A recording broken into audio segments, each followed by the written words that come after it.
C'est à l'occasion de cette nouvelle astuce JavaScript que nous allons apprendre à donner vie à un système de navigation par onglet. Son rôle est d'offrir de riches informations sur une même page web sans la surcharger. L'objectif est d'afficher ces informations seulement sur demande, soit au clic de l'utilisateur, précisément sur l'onglet choisi.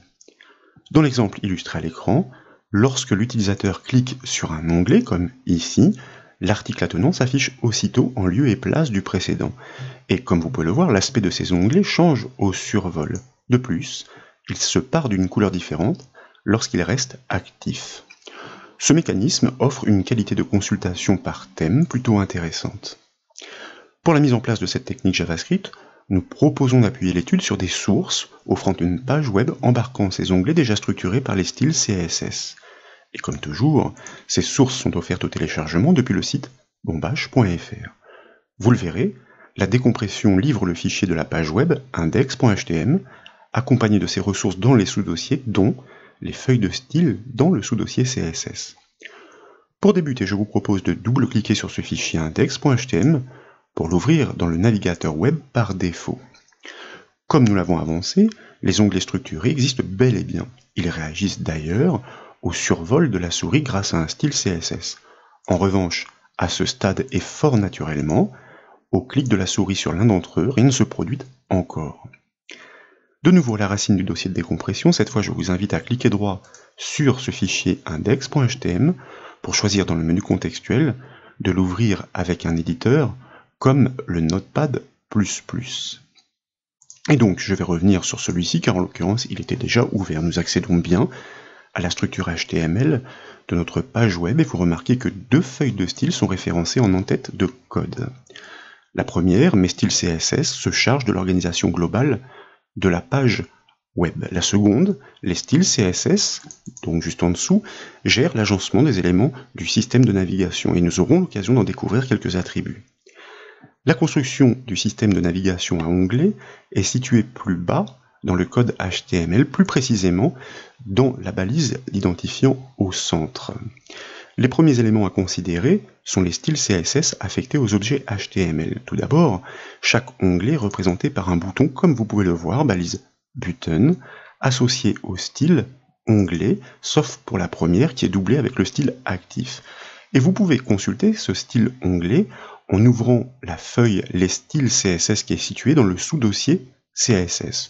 Il réalise des réglages on ne peut plus conventionnels, mais l'un d'entre eux est primordial. Il concerne la valeur left passée à l'attribut float. C'est ainsi que les boutons, dont l'aspect est transformé par les styles, acceptent de se positionner les uns à côté des autres. Pour le premier de ces onglets, nous l'avons vu, le style est doublé avec le style actif. C'est lui que nous devons affecter par le code JavaScript à l'onglet cliqué pour le faire ressortir dans des jeux de couleurs, le mettant en évidence. Enfin, vous remarquez aussi la présence d'un style dérivé, onglet de point over. Son gestionnaire gère le passage de la souris au-dessus de chaque bouton, donc de chaque onglet, pour transformer son aspect comme nous avons pu le constater. Nous allons revenir sur notre code HTML pour constater que les contenus des onglets sont quant à eux inscrits dans des calques, balises div placées les uns en dessous des autres. Ils sont tous associés au style rubrique, comme vous pouvez le voir, en l'occurrence, ils sont au nombre de 3. Mais surtout, vous remarquez qu'un style supplémentaire est greffé à la volée dans le flux du code HTML, style display known. Cela signifie que seul le contenu du premier onglet est visible au chargement de la page web, puisque sur ce premier en l'occurrence ici, eh bien ce réglage n'est pas effectué.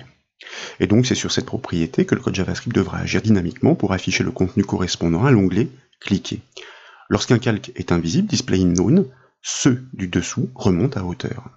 À ce titre, eh bien, vous pouvez remarquer pour finir la présentation que chaque onglet appelle la fonction ouvrir onglet au clic, on-click. Deux paramètres lui sont passés. Le premier, event, est un objet JavaScript qui correspond au contexte de l'objet cliqué. Ainsi transmis à la fonction, il va livrer des propriétés permettant de diriger l'objet appelant pour le mettre en valeur. Le second désigne simplement l'identifiant du calque, vous voyez ici en l'occurrence CSS, qui embarque le contenu associé pour pouvoir l'afficher dans le même temps. Illustration ici, JavaScript donc pour le deuxième calque, et puis PHP pour le troisième. Et cette fonction, ouvrir onglet, existe déjà en bas du code HTML dans la section de script. Mais bien entendu, à ce stade, son code JavaScript est vide.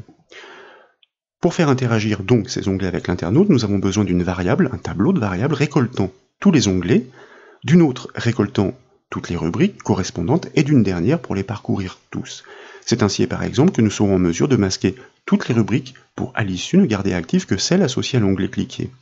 Le calque affiché remontera, nous l'avons déjà dit, naturellement au niveau des calques masqués au-dessus de lui, et c'est ainsi que le système de navigation prendra vie. Pour débuter donc, tout d'abord, je vous propose, entre les bornes de cette fonction, de déclarer les variables nécessaires. Nous allons commencer par déclarer une variable i, une variable de boucle, pour parcourir tous les éléments contenus dans les tableaux de variables.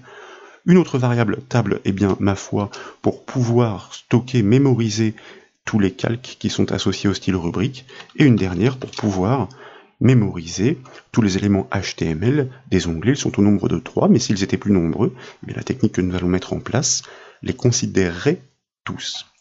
Grâce à ce premier tableau, donc tab, nous sommes en mesure de parcourir tout. Alors non, pas encore, bien sûr, je m'empresse, puisque, en l'occurrence, nous l'avons déclaré, mais nous ne l'avons pas encore affecté, ce que nous allons bien sûr et naturellement faire tout de suite.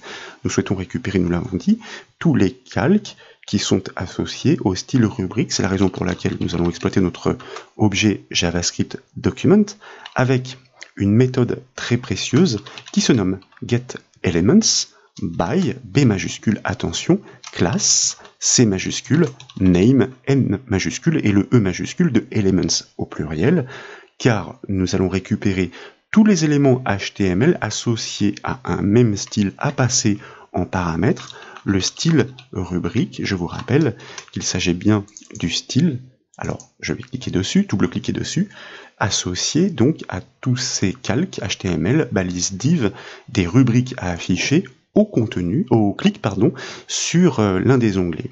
Donc effectivement, maintenant, grâce à ce tableau, nous sommes en mesure de parcourir tous ces calques pour affecter leur attribut CSS display, afin de les masquer tous dans un premier temps.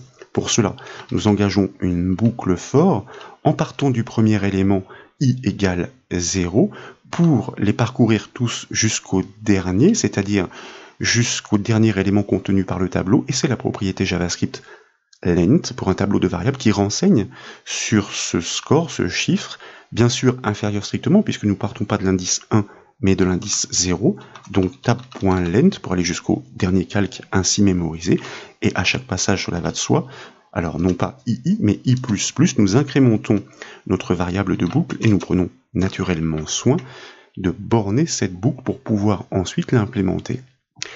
Et donc, ensuite, il est question, ici, de passer en revue, grâce à ce tableau de variables, chacun de ces calques à l'indice en cours, donc à l'indice i entre crochets, pour pouvoir, maintenant que ce calque est reconnu, exploiter sa propriété style, descendre dans la hiérarchie jusqu'à son attribut CSS display, que nous allons fixer à la valeur none, pour les masquer tous, tour à tour.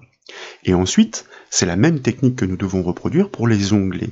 Seul doit rester actif l'onglet de la rubrique cliquer.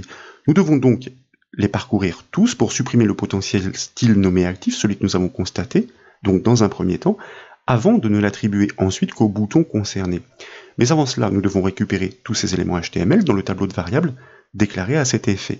Donc, c'est exactement la même méthode que nous devons exploiter. Je me permets de prélever ce fragment de code JavaScript pour le coller à la suite. Dans notre variable onglet cette fois-ci, donc pour récupérer tous les onglets que nous allons récupérer par le style commun getElements by class name, sauf que le style n'est plus le style rubrique mais le style onglet au singulier, attention.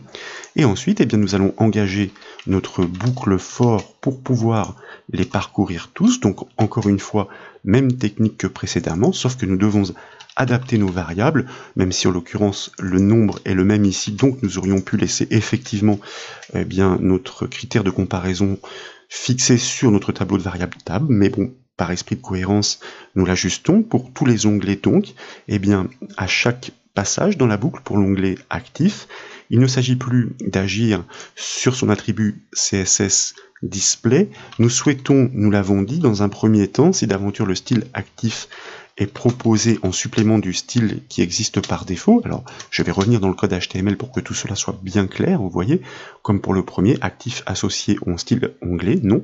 Nous souhaitons les remettre tous dans cet état dans un premier temps, de manière à ce que plus aucun onglet ne soit premièrement actif.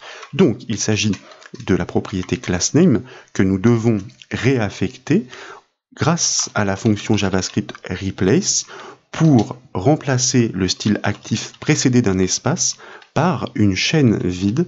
En d'autres termes, nous le supprimons s'il existe. Maintenant donc que tous les onglets sont désactivés et que toutes les rubriques sont masquées, nous devons activer l'onglet dont la trace est passée en premier argument de la fonction, et de même, nous pouvons afficher la rubrique correspondante dont l'identifiant est passé en second paramètre de la fonction.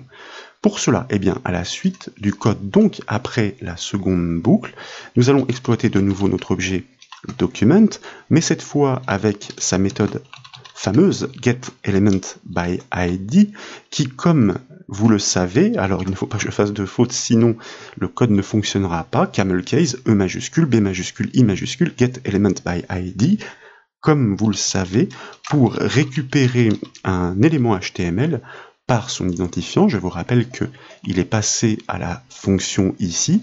Il s'agit tout simplement des identifiants des calques, des rubriques associées aux onglets. Et là, désormais, puisque nous pointons bien sur un calque précis, eh bien, nous pouvons accéder à sa propriété style, à son attribut display, que nous allons, eh bien, cette fois réafficher, juste pour lui, en basculant sa valeur à bloc pour l'afficher dans le flux.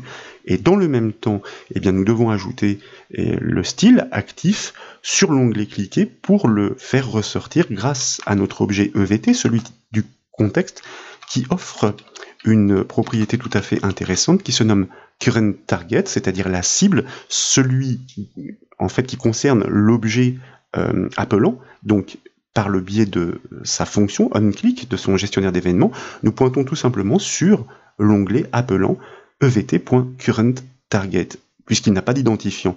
S'il avait eu un identifiant, nous aurions utilisé exactement la même technique qu'au-dessus. Et là, nous allons tout simplement recalibrer son style de manière à non pas supprimer le style onglet, mais à lui ajouter le style actif.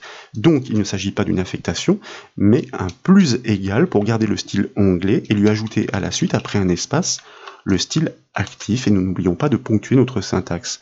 Pour tester, nous pouvons enregistrer les modifications, bien sûr basculer sur le navigateur web, rafraîchir la page avec la touche F5 du clavier, et ensuite, tour à tour, je vous propose, alors il y a un petit problème, mais vraisemblablement pas bien, on va dire, méchant, je pense qu'il s'agit d'une petite faute de syntaxe, de frappe, on va regarder tout ça. Donc pour cela, je vous propose de revenir dans le code HTML. Je vous le disais, l'erreur ne doit pas être bien méchante. Alors bon, elle me saute aux yeux tout de suite. Alors c'est vraiment une erreur d'étourderie, voyez-vous, pour les arguments des méthodes et des fonctions dans le code JavaScript. Naturellement, il s'agit d'une virgule qui sert de séparateur. En l'occurrence ici, eh bien par mégarde, j'ai tapé un point virgule que l'on utilise bien sûr pour ponctuer la syntaxe. Alors je pense que c'est la seule, puisque nous avons bien respecté les camel case des différents objets.